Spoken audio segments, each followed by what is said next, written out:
So this is the basic idea of the symbol art, and I just love it. And I think on this piece, let me back it up a little, I may add, it seems to me now that I've put everything in that it's kind of clunky in the middle and then really bare up here.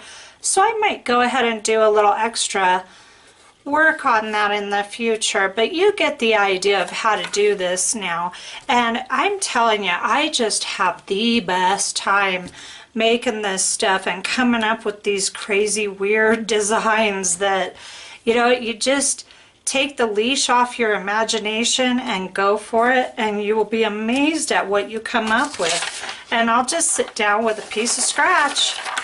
And this was the Pure Power when I wrote out my letters, because I'm not perfect with my alphabet yet.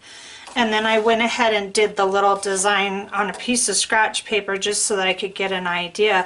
And then what I'll do is you can trace it on with a graphite pencil, but I don't do that. I just look at the design. Here it is.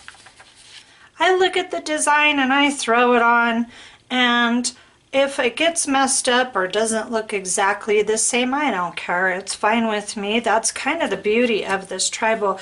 If there's a mistake somewhere, I think it adds to the primitiveness of it. So I hope you enjoyed this video, and I hope you try this out for yourself. It's such a kick to do this.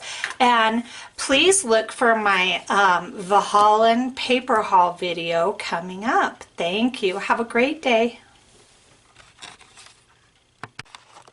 Oops, one more thing. If you're wondering how I attach all the papers, you can use glue. You can use, if I were to use glue, I'd use Mod Podge, just because I really love the adherence of Mod Podge matte.